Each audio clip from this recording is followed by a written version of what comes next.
Hey guys, Uncle Bob here again.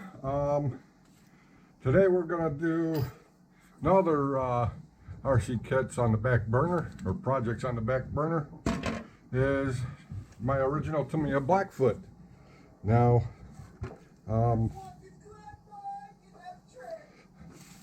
sorry about that. I'm watching Mad Mustang's RC trip to Watkins Glen International Raceway or Speedway, whatever it's called. I don't know, not my thing. But I got him playing in the background, so go check him out. But getting back to this. Now, I also got some pictures here. I've had this thing in storage probably for 15, 20 years, give or take. And I know when I put it away, that was the body I had on it. Little pictures there, and look at that. Yep, that was the Raider that I got my ex-wife, and believe it or not, that was painted with brush paints from Kyosho. But the focus is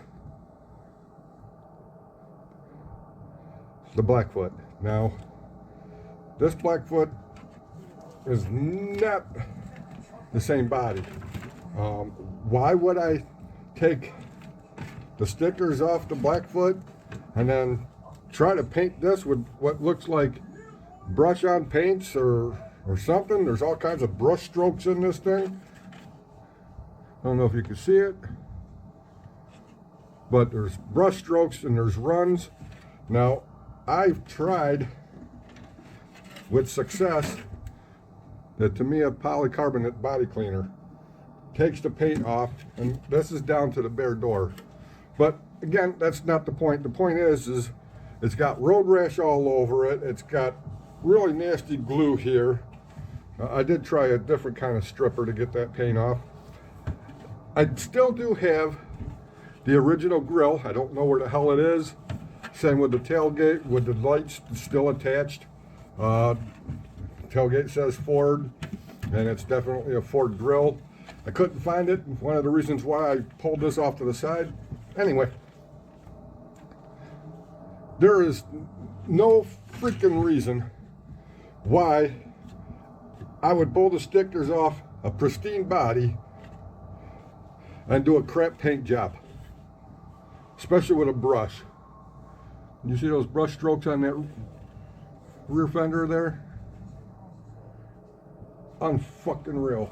Pardon my French. But it kind of pissed me off after I found the truck and realized, wait a minute, that's not my body. So, getting back to the truck, I found chrome wheels for it.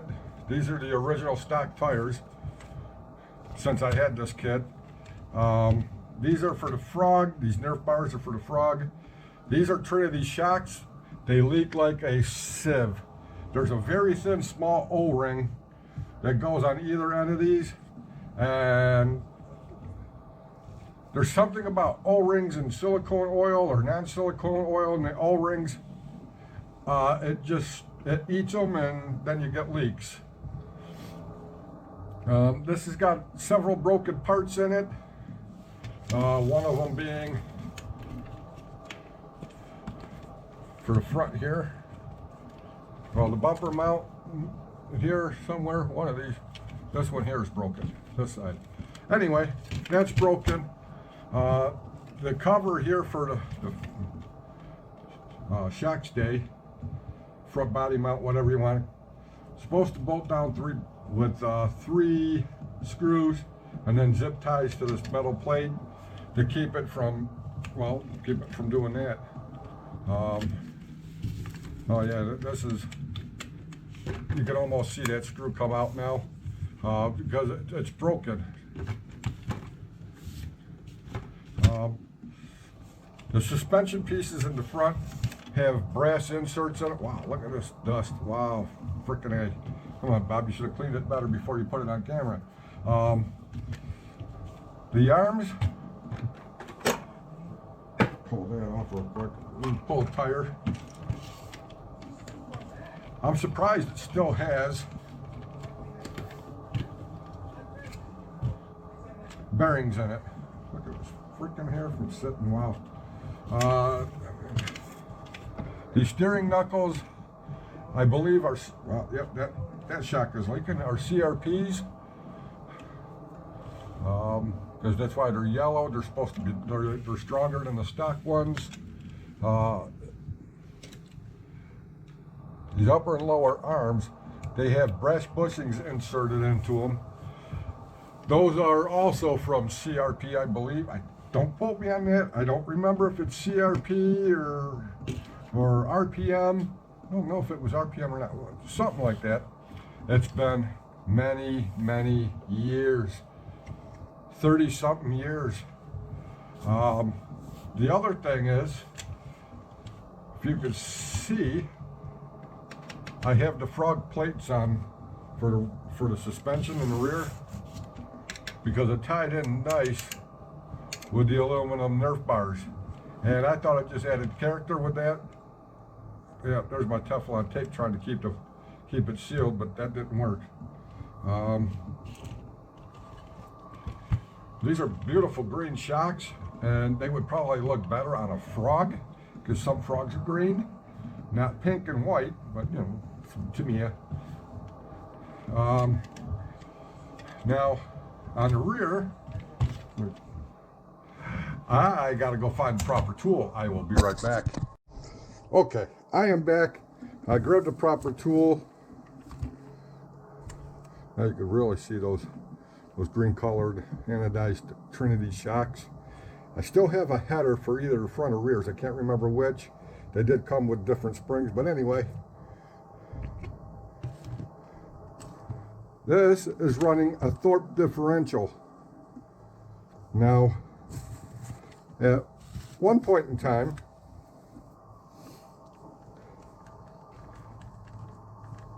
well, I can't even get those out. Anyway, the axles, the outdrive axles, trying to get it in there so you can actually see it, look like they take regular dog bones. I probably should pull this other tire off. Give me a second. All right, you could just barely make it out down there how it's got dog bone styled axles, and I still have the dog bones. Problem is somehow I ended up with the hexagonal pieces for the standard stock dog bones. Now, don't get me wrong, I can't, these are supposed to come out, I think. Okay, as I was saying, the outdrives in the gearbox have the old hexagonal styled outdrives. Well, that doesn't do me any good when I have the dog bones instead of the hex drive that goes into the output axles, because these things would wear out like crazy because of the strain of the bigger tires. Works good on the Brat and the Frog, but on this I would have to change the outdrive and the axle. But you know what? I'm not going to do that because then I'd have to change the differential, and it's got a ball differential from Thorp, which is what these dog bones are for, and the outdrives and the clamping hexes are for. How they got changed, I do not know.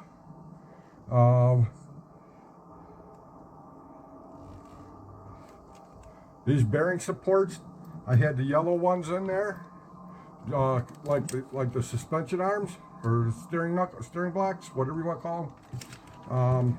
I had those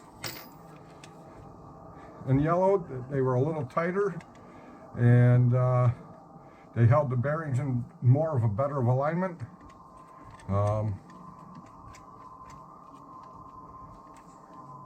So I don't know. Somebody would have to have knowledge of the Thorp differential and or the instructions to change those. I want to see if I could pop this out. Will it pop out? Oh yes, it does pop out. It's just very, very stiff. No, it doesn't. One of them's supposed to pop out because there should be a hex screw. Okay, this side should pop out because there's a hex screw that you tighten down and it tightens down the other. There we go. These are hexed, and there's a screw in there that goes down to the other side to tighten the diff. Now, somebody would have to have knowledge of that in order to change this. You're not just going to simply pull them out without changing the whole gearbox. Again, no clue how I ended up with these when I had the dogbone styled pieces for it. No clue whatsoever. Oh, look at that. Yankee sitting right there. That's cool. So, and on top of that,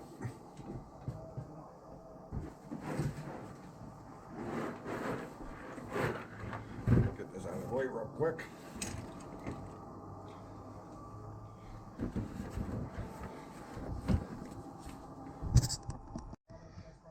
I do have the original box, but you know, it's a little worse for wear, and believe me, the grill and the tailgate is not in here. Even the windshield is not in here. They're somewhere all together. I hope I didn't throw them out, but this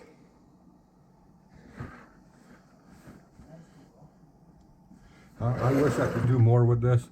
Those are parts for a different kit in there. However, bear with me. I do have the exploded view of the truck. So what I'm looking for is I got to get the H1 part readily available because the Riri has them, the Monster Beetle has it, the Frog, they all pretty much have that same piece. Same with the G1 or the G9, which is, like I said, the shock tower support.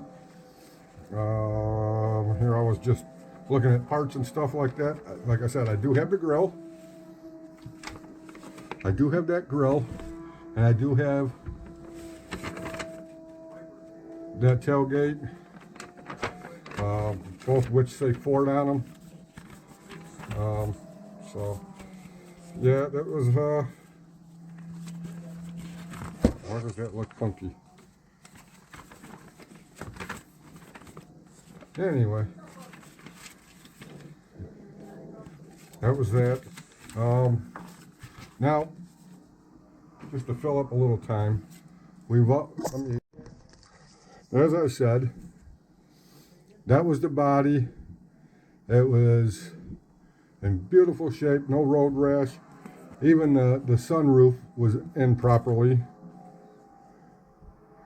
Again, I don't know what happened to it.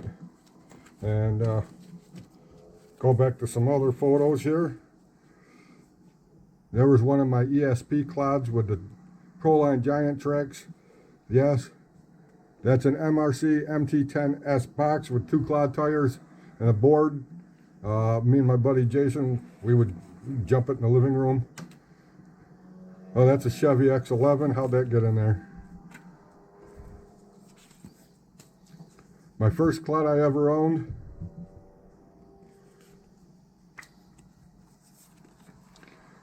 That there is a Lexan Monster Beetle body, well, Lexan Beetle body that I was painting up for my son's buggy, and you'll see that in a minute. There he is holding the body after completed it. A lot of that was painted by hand, because that's how it was back in the day, mostly jars and rattle cans.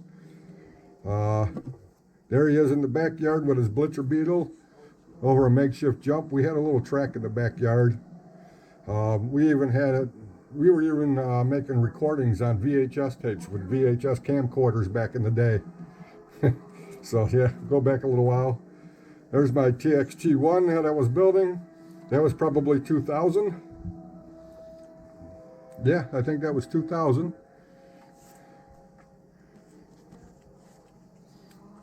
Oh, there's my son's Beetle again. There he is at the wheel, literally. My first clod, I still have that flag. And that was candy apple red, and I wasn't done with the decals yet.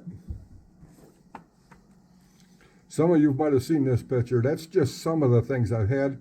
There's a couple clouds in here that weren't mine. The purple one, or purple orange, in the center. And the pink one. That was Tina's Toys, and that was Jason's. I can't remember. No, these two were probably mine. That was my buddy's barefoot. Oop, that was my buddy's barefoot buddy I stuck on my one. Kyosho Outrage, another Outrage. Ultima 2. Super or King Blackfoot. I used to call that Crack Rabbit because it ran like hell. There's another that was is that the King or Super with like marble flake colored. I can't see. Well, like a multicolored fall pattern camouflage on the side. I can't remember. The MG10S is the blue and white little Ranger body back there. That was my original Bruiser with a 55 Nomad wagon that I painted up and said "Life's a Beach" across the windshield because I kind of painted it with a sunset mural somewhere on there, something like that. All hand brushed. My son's Blitzer Beetle with a neon body on there. Had quite a few vehicles. There's another one of my clods. Again, that's a Sassy Chassis 2 or 3. It's triangular. The other one was kind of round. There's the MT10S. Chevy S10s. There's the Blackfoot right there. It's man, I can't tell what it says. It's been so long. But I had the Chevy and the Ford. I did a tribute one to the Chevy. Okay, stock clod, metallic burgundy and pearl white. Another clod with sorry, I said sassy, ESP chassis. Triangular ESP chassis. I can't remember what style it was. This is a different ESP chassis. It's kind of like the U-shaped one. If you look real close, it had Monster Mash motors in there from Trinity. Dynamite, I think they were Dynamite Gold Shocks, or they weren't Trinities. I think they were Dynamites. They might have been Trinities. I don't remember. I'm pretty sure they were Dynamites. Proline Giant Trek tires with the Bead Sabers. I think those were the Bead Saber style. And my son's cloud that I painted up as a Bigfoot. Another cloud. Couple of Blackfoots. There's another cloud down under there. So that's it, man. Guys, I appreciate you watching. Again, I would still like to know what the hell happened to my beautiful body and my other parts for this truck, but it's on the back burner. And until then, we'll have to see what comes up next on project on the back burner. So we'll catch you guys later. Thank you all for watching. Have a good night, good day, good week, good year, good month, whatever, all that good stuff, all that good happy stuff. We'll see you on the next one. Bye for now.